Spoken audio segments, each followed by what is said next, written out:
우리 가족은 나와 나보다 2살 많은 대학생 누나, 그리고 부모님이 계신다. 부모님은 평범한 가정의 어머니, 아버지셨고, 누나는 여자대학교에 다니고 있는데 뛰어나게 예쁜 얼굴은 아니었지만 날씬한 몸매에 호감이 가는 얼굴이었다. 나는 나의 누나와 사랑에 빠졌다. 나는 작년에 수능을 쳤지만 예상외로 내 실력보다 점수가 너무 낮게 나와서 원하는 대학에 가지 못하고 어쩔 수 없이 1년 재수를 하고 있다. 1월부터 마음먹고 공부를 시작했으니까 재수를 시작한 지 4개월째다. 그런데 공부라는 것이 항상 책상 앞에만 앉아 있다고 해서 되는 것은 결코 아니다. 가끔씩은 바람도 쐬러 가고 친구들과 만나서 술도 한 잔 마시고 그렇게 스트레스를 풀어줘야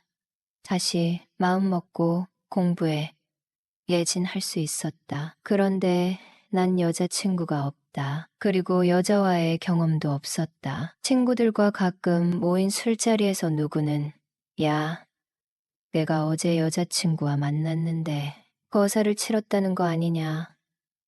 너희들 해봤냐? 너무 좋더라, 흐흐 라고 자랑을 할 때도 있다. 그럴 때면 난 가끔 친구들이 부럽기도 하지만 그렇다고 해서 그들의 그 경험이 부럽다고 느껴지진 않았다. 왜냐면 나도 언젠가 경험할 일이니깐 말이다. 어느 날이었다. 공부를 하다가 머리가 멍한 게 답답해서 바람을 쐬고 싶었다. 그래서 잠시 밖에 가까운 공원이라도 다녀오기로 했다. 나는 그 당시 오토바이가 하나 있었는데 수능 끝나고 아르바이트 했을 때 대달이를 하려고 하나 구입한 것이었다. 배기량은 높지 않았지만 나름대로 괜찮은 오토바이다. 그런데 불행은 여기서부터 시작되었다. 사거리를 지나서 모퉁이를 달리고 있을 때 하필이면 반대쪽에서 오는 승용차와 부딪혔다. 다행히 큰 부상은 입지 않았지만 오른쪽 다리가 부러지고 양손을 조금 다쳤다. 병원에서는 뼈가 온전히 붙으려면 3달간 입원해야 한다고 했다. 병원에 있는 기간은 너무도 길고 지루했다. 수능 시험은 점점 다가오는데 병원에 있으면 공부도 잘 되지 않을 뿐더러 특히 양손을 다쳐서 제대로 책장조차 넘길 수 없었기 때문이다. 그리고 20살 끊어오르는 청춘에 이 나이에 병원에 아무것도 못하고 그냥 좀비처럼 텔레비전이나 보고 하루 종일 있는 것이 너무너무 갑갑했다. 그렇다고 해서 병원 밖으로 바람 쐬러 갈 수도 없었다. 오른쪽 다리가 부러졌으니 아직까지 목발을 짚고 가기에는 무리였기 때문이다. 또한 스스로를 만족시켜주는 행위를 하지 못해 정말 죽을 지경이었다. 나는 욕구가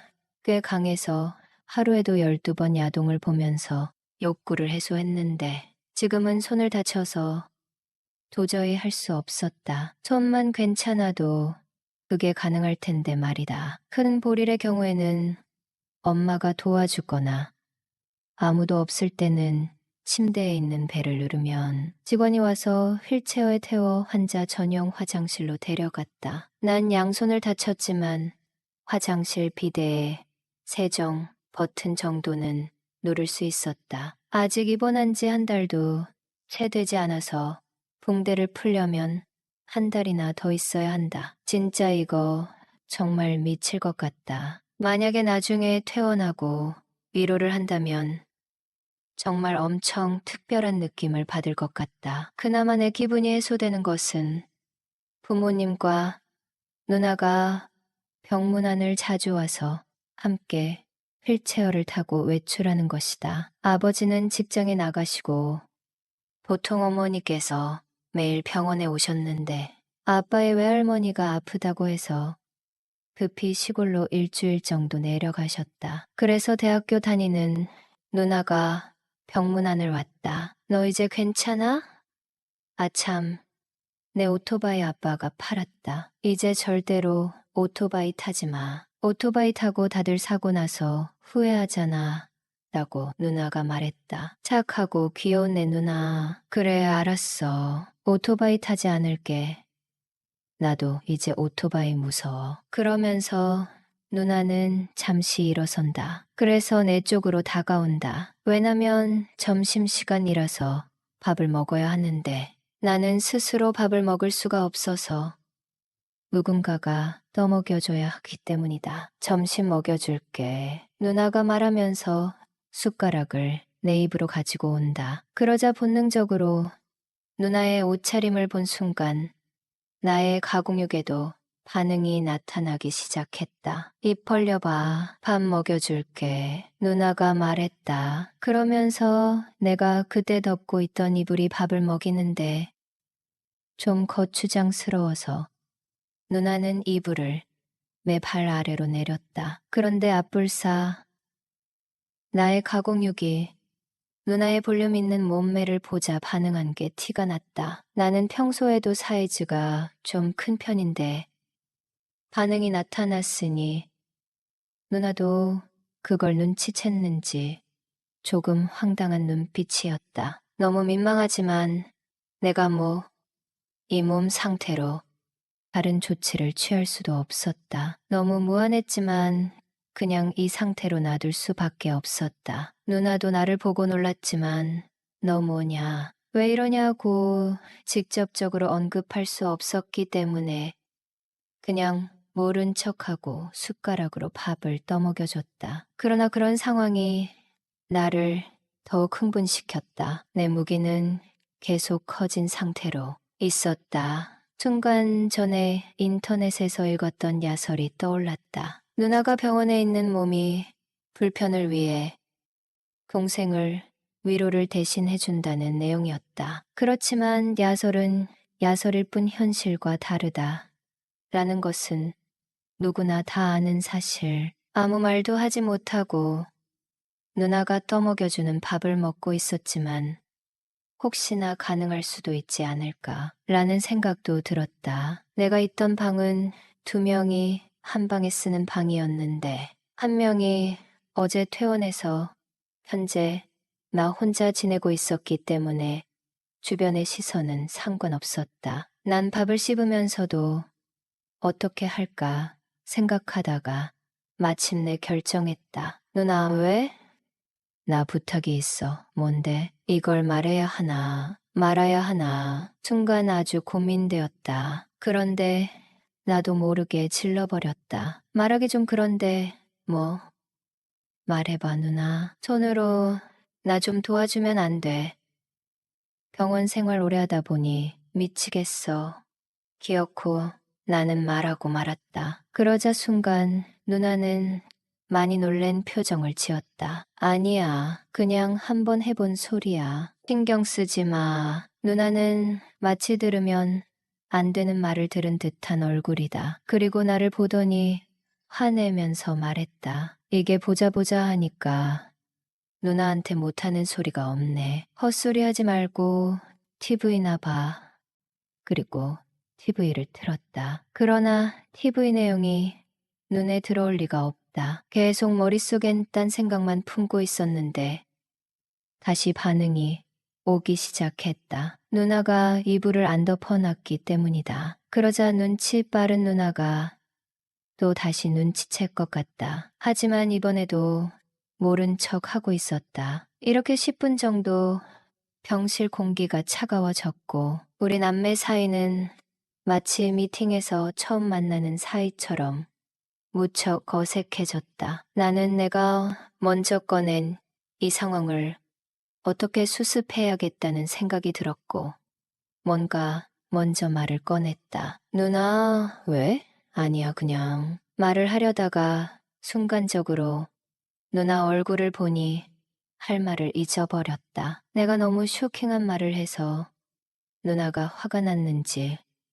얼굴이 조금 일그러져 있었다. 그리고 또 다시 우리는 10분 정도 아무 말도 안 나눈 듯 그냥 병실 벽에 있는 TV만 봤다. 이미 내뱉은 말을 다시 주워 담을 수 없고 미안하다고 말하려고 했으나 차마 입에 말이 떨어지지 않았다. 그런데 그때였다. 누나는 그 후에 아무 말도 하지 않더니 몸을 내 쪽으로 옮기기 시작했다. 그리고는 문 쪽으로 다가가더니 문을 굳게 잠그는 것이었다.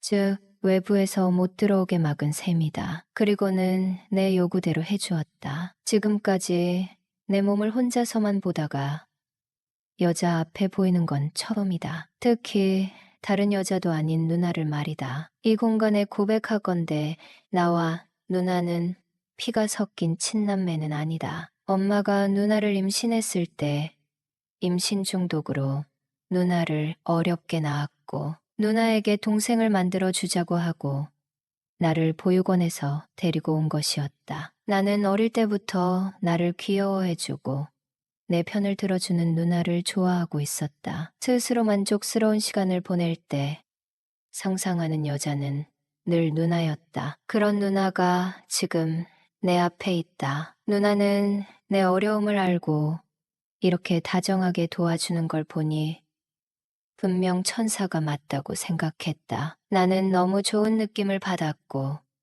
속으로 이렇게 다짐했다. 내 몸이 회복되는 날 누나에게 고백하기로 말이다. 그렇게 누나는 병원에 와서 나의 어려움을 해소해줬고 나는 몸이 다 나아 부모님과 집에 돌아가게 되었다. 그리고 수능이 100일도 남지 않은 어느 여름날의 사건이 일어났다. 누나는 방학 막바지라 아르바이트를 마무리하고 며칠 쉬고 있을 때였다. 엄마는 장어를 사러 가신다고 하고 대형마트에 가셨고 나는 누나와 에어컨을 틀고 더위를 식히고 있었다. 누나에게 모르는 문제를 풀어달라고 하고 다가갔는데 사실 그건 핑계였고 그날은 반드시 누나와 일을 치러야겠다는 생각이 들었다. 마침 누나의 볼륨 있는 몸매에 내 몸이 굳건 달아오르기 시작했기 때문이다. 누나에게 우리 한 번만 하자. 나 그러면 더 집중이 잘 될 것 같아. 응? 누나하고 누나를 바라보았다. 너 미쳤냐? 하고 심드렁하게 나를 바라보는 누나에게 누나 나 알잖아. 나는 누나밖에 없어. 내 몸을 처음 본 사람도 누나라고. 사실 나 누나 없으면 안 될 것 같아. 나 누나 좋아해. 내 처음은 누나에게 주고 싶어. 이리 와봐 하며 누나를 번쩍 안고 내 방으로 들어갔다. 누나는 내 완력에 고개를 떨궜고 우리는 이를 치를 수 있었다. 반전이 있었다. 누나는 사귀는 남자친구보다 내 몸이 훨씬 더 건강한 것 같다며 만족해했다. 거봐, 나는 누나를 위해서 내 몸을 소중하게 간직했다고 하고 말했다. 그 후로 우리는 부모님이 안 계신 틈을 다 짧고 굵게 일을 치렀다. 그 해 나는 수능 시험을 잘 봤고 누나 학교 근처에 있는 명문대에 들어갈 수 있었다. 누나의 배려심에 나는 누나 재수 성공이라는 말이 토끼를 다 잡을 수 있었다.